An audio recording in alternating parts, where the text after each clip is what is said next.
adakan ini kan ada 2 hari Pak. Jadi yang pertama ini kita ingin memberikan pelatihan khususnya kepada para penggiat olahraga dan juga kepada para balakar untuk memberikan pelatihan penanganan awal pada saat terjadi henti jantung dan juga cedera. Kenapa jadi kita ingin memberikan pelatihan ini? Karena kita sering melihat pada saat terjadi sedang melakukan olahraga ternyata tiba-tiba ada yang menderita sakit jantung. Nah, kalau misalnya teman-teman sudah dapat pelatihan ini, minimal ada pertama bisa mengenali, dan setelah mengenali bisa memberikan tindakan awal sebelum kita panggilkan ambulans dan juga tim medis. Tadi seperti yang disampaikan oleh Dr. Jessica, kalau misalnya terjadi henti jantung sedang kita terlambat 1 menit, maka kita akan kehilangan 10% kemungkinan keberhasilan dalam menyelamatkan pasien. Nah, kemudian yang kedua, cedera. Tentunya cedera itu tidak hanya terjadi pada saat olahraga, tapi misalnya cedera pada saat kecelakaan dan lain sebagainya. Kenapa kita juga menyasar daripada teman-teman balakar agar pada saat terjadi cedera, kalau misalnya cedera dikarenakan kecelakaan, itu kalau misalnya para teman-teman yang sudah mengikuti pelatihan itu tahu apa yang dilakukan, jadi bisa meminimalkan risiko misalnya seharusnya kalau orang terjadi cedera pada leher itu harus dalam kondisi yang rigid. Nah, itu nggak boleh.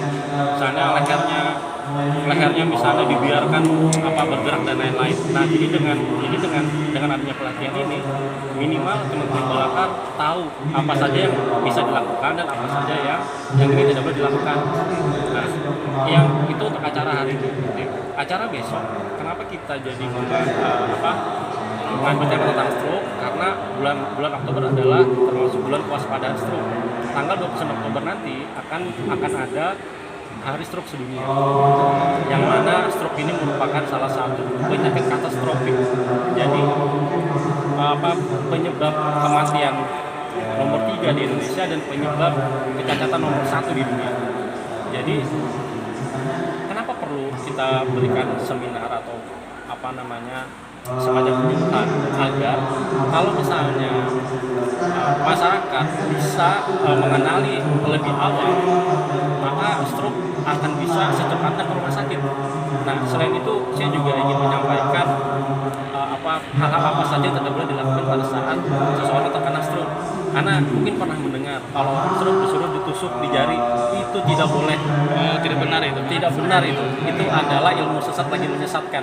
Itu sudah dibantah oleh Perhimpunan Dokter Neurologi atau Dokter Saraf Indonesia, dan sudah dibantah oleh dari Kemenkes. Tidak boleh. Karena pada saat kita menusukkan jari, coba hampir 70% pasien stroke itu tensinya tinggi, ya kan? Kalau misalnya disakiti atau ditusuk, itu akan tinggi meningkatkan tensi. Tensi sudah tinggi duluan, ditusuk semakin tinggi lagi, bisa pecah pembuluh darah. Jadi seperti apa penanganan itu?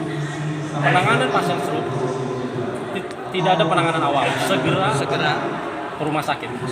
Kita mencari golden period atau therapeutic windows, yakni sebisa mungkin kurang dari 3 jam, kurang dari 4,5 jam harus sudah ke rumah sakit. Kalau bisa kena setengah jam segera ke rumah sakit.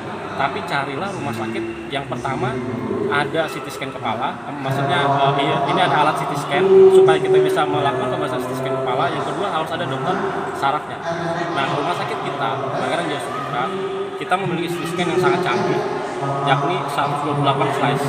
Bahkan itu saya pernah diberitahu bahwa untuk ketajamannya, untuk slice-nya itu sama dengan kulit. Jadi akan sangat presisi.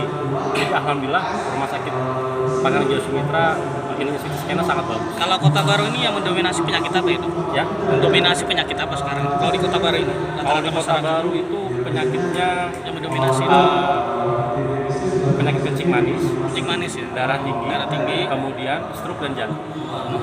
Ya, stroke salah satunya ya, stroke itu betul satu stroke. Untuk saat ini pesertanya dari mana aja Pak? Ini kita peserta untuk acara hari ini ada perwakilan. Jadi kita memberikan undangan kepada PSSI, kepada Perbasi, kepada PPSI, Persatuan Voli Indonesia, kemudian juga Balakar, dan tentunya dari PBSI, yang mana PBSI sudah sangat suportif mau ini meminjamkan bola untuk kita tempat. Dengan siapa? Saya dengan Dr. Andrea Nur Rahman, spesialis neurologi. Neurologi ya. Betul.